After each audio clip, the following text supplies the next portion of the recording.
New Orleans native. He prepped at St. Augustine High School, played collegiately in Nebraska, and went on to play for the New Orleans Saints from 1993 through 1996, and then went to the Pro Bowl as a member of the Saints after his rookie season. He played for the Dallas Cowboys as well.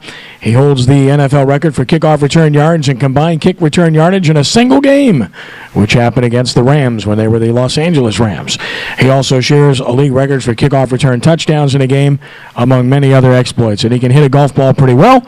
And it'll be on Sports NOLA TV at 5 o'clock this evening on WHNO Channel 20. Please give a warm quarterback club welcome to Tyrone Hughes. Tyrone?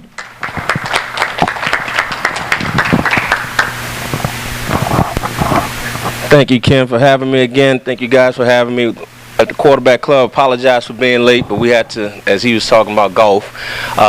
NFL Players Association is doing a joint venture or benefit with the firefighters. So we had a golf tournament for the firefighters across the river, which they told us that about 5 of them yesterday went through had a fire, and I think 5 of them ended up falling through from the second story through the floor.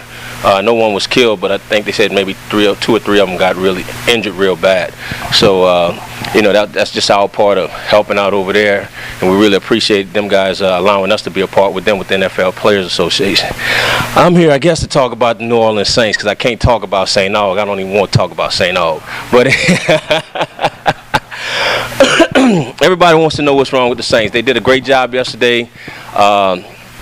Got a win finally. Now everybody's going to say, of course, it was because Sean Payton was there, which isn't the case. They got bailed out a lot, got lucky, had some calls go their way, and they were able to pull it out.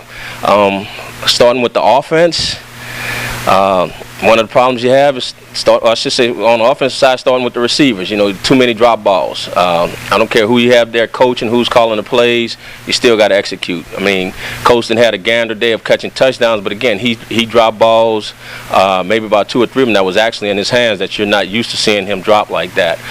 Lance Moore, I don't even know if he's had a complete season yet with the Saints, that he hasn't been healthy. Henderson, I think Devery really has stepped up more so, or has improved out of all of the receivers since he's been there. I mean, we never really expected much out of him, and I think he really has stepped up this year as far as making some plays and making some big-time catches.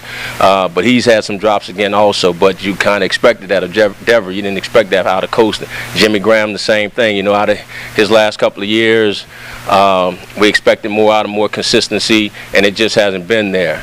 Offensive line, just not getting it done. As far as the run game, everybody's talking about Drew getting sacked, but one of the reasons is, I think this offensive line is now, even if Nix was there, is now getting exposed to really how much they haven't been able to block or sustain a block, because their offense is so much about timing that once Drew, you've seen it over the years, once he's hit his steps, the ball's out his hands. It's been that almost got sacked several times throughout just about every game. He's just been able to get rid of the ball. So now what you're seeing is teams are starting to disrupt the receivers, and those receivers aren't at their spots when Drew hits his steps and ready to throw the ball. So now he has to hold it, and that offensive line is now getting exposed to that. They don't block as well, or haven't been able to block as well as everybody thought. It's just a matter of they've been able to do it long enough to where Drew has had his time, has been able to get the ball out on time. And I think more teams are starting to see that. You're seeing more guys press these receivers more and more at the line,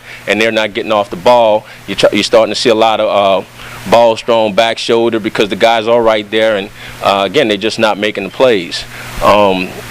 Defensively, you got a lot of injuries. You got a lot of young guys in the secondary, which is huge because, especially in the secondary, you have to have that communication between your safeties and your cornerbacks. And right now, you don't have guys out there that's really communicate or not sure about what to communicate. You don't have all of your starters in there. Guys are still hurt. So on the defensive side, again, you have to have communication. You have to understand and know about the guy that's playing next to you. If you saw last year with Franklin and Rogers, those guys really didn't come on until about the 7th, 8th game of the season as we expected. But when you got guys constantly being shifted in and out on the defense, it's hard on the defense because of communication, because I think more so than anything, lack of coaching technique because you have so many young coaches in the league today that really don't know the game. And so these young guys are now, instead of them where they used to be placed on a practice squad, now they have to play. So now you have to teach them. It's not a situation where they got a couple of years to learn and then get out there. Now they have to play. And they really don't have a clue of what's going on, and they're not really being taught what's going on. So I think as a whole, even if they talk about Spagnola's scheme, not having the personnel, where at some point as a coach you have to change your scheme to your personnel.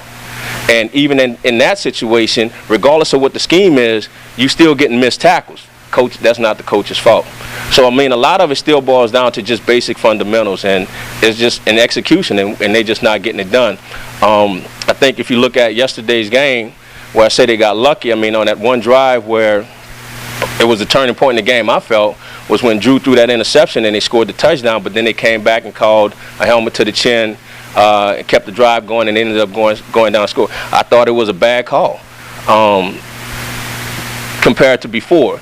According with today's rules, it was the right call to make. I mean, as a defensive player, now you have to think about where you're going to hit the quarterback. And everybody was cheering about it. I said, but just look at it on the flip side. What happens if that was one of our defensive players hit their quarterback, and it caused them to keep going? All hell would have broke loose. So you have to be fair about the way things are going. I mean, and they had a couple of bad calls. Antonio Gates going across the field. They gave him a pass interference call. Didn't see that. But then in turn, they came back and called a hands to the face on the Saints at the defensive line, which it was hands to the face, but he started off in the guy's chest, and the hands ended up going up into his face mask. And again, in that situation, it wasn't where he used that would have called he wouldn't have got a sack from it. So in a 2-minute drill like that, as a referee, you shouldn't have made that call because it kept their drive going now. So even though you got the new refs, I think there were a lot of bad calls made on those last 2 drives that kind of helped out both teams, but it was still bad calls. Any questions? Tyrone, got one question for you. Talk about your high school coaching days, first as a head coach at Phoenix, and secondly at Jesuit High School. Well, I think at Phoenix I was a head coach, and I taught the kids. I had 28 kids, 18 of them played. I coached by myself. I got there 1 week before the first game, the Jamboree, and had to change the whole offense. And we ended up going all the way to the semifinal round of the state championship with 18 kids playing, one game away from the state championship. And it's funny because when I try to apply for some of these college coaching jobs, they tell you the first thing they tell you is you don't have experience. I said, but most of the high school, most of the college coaches, and even in the NFL, most coaches get their jobs by being grad assistants, which basically means you break down film for 2 years, help out on the field, but then after those 2 years, you got a coaching job. And that's how they get their jobs. And that's the guys that's going out teaching our kids in college. And as a quality control on the NFL level, they do the same thing. They break down film, they help out on the field. After 2 years, you get a coaching job. But I can't get a coaching job because I haven't been an assistant or a quality control, or I don't have the experience, so they say.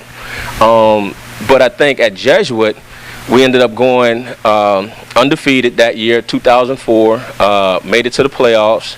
I was the receivers coach, and as an assistant, it was hard because that was my first assistant coaching job. So going from a head coach to an assistant coach, you just kind of had to understand what your boundaries were or what the protocol was, because I had the receivers, but then I had the quarterback also coming to me asking me for advice what to do. So the offensive coordinator, who was also the quarterback coach, pulled me on the side. He's like, well, Coach Hughes, that's my kid, my position, let me coach him. I was like, well, hey, I didn't know the kid came to me. But then the kid would always come to me, and I'm like, well, and that actually was Anthony Selfo at the time. His dad was, uncle was the head coach, Chris, at Tulane, and his dad was the offensive coordinator. So he would always come to me, and I'm like, well, Anthony, Coach Schaefer said you got to come talk to him. He said, well, he's not teaching me anything. I talk to the receivers. They talk about how you guys study film and everything like that, but we don't do that. We literally just watch the film.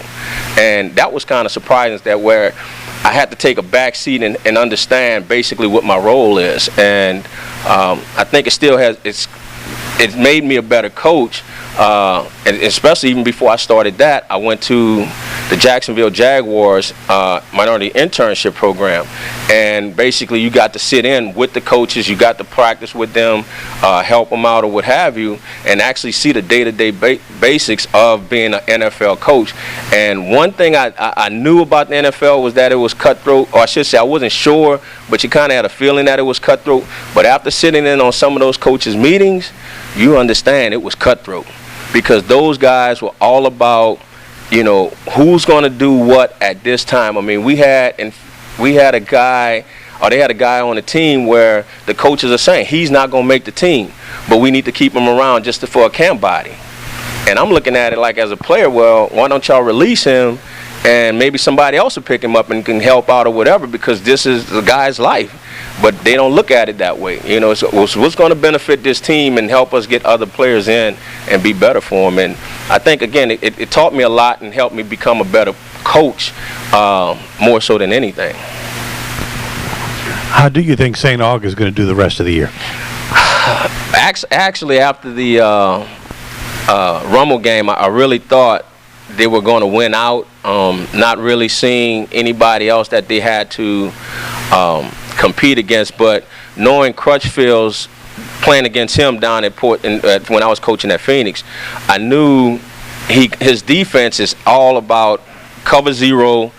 Everybody's coming at every play, just an all-out blitz every play. And on the high school level, everybody thinks to get in the shotgun to defend it, whereas that's not what you do, because first of all, a high school center isn't going to snap that ball directly to the quarterback every time. And one of those two ends are always coming free, so they got a beeline for the quarterback. So when I played against them, I went with two tight ends, and we did a lot of motion and a lot of different formations. Because one thing, again, about high school kids, the coaches most likely are not going to tell them who has who. They're just sending them.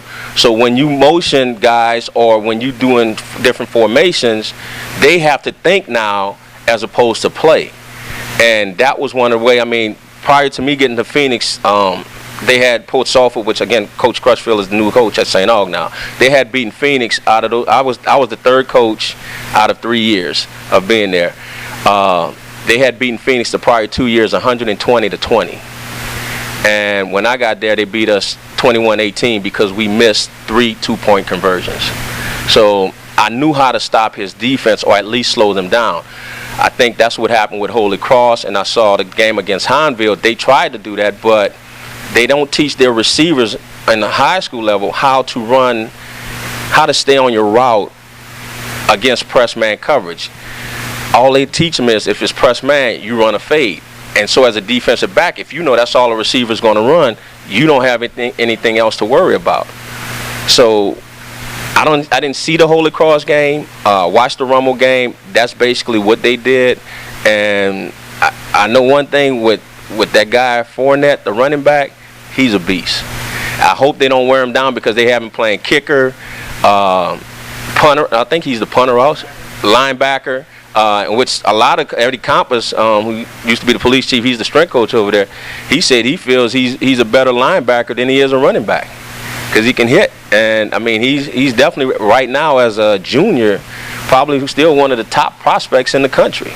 I mean, and the kid is bad, and you would think going up against other 4A schools that they would just basically dominate them, but they haven't been able to do that. Not like everybody obviously thinks. And I think Holy Cross, it was a testament to their coaches and their team, the way they played them Saturday night. Yeah.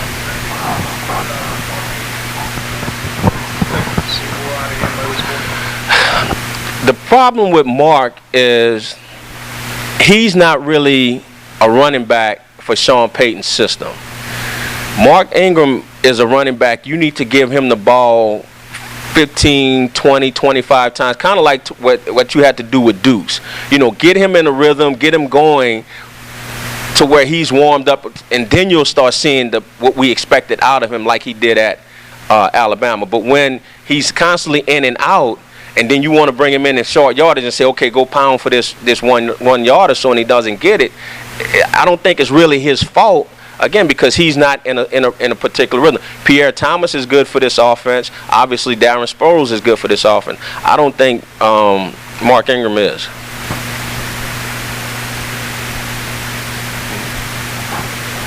Anyone? What'd you say? Trade him?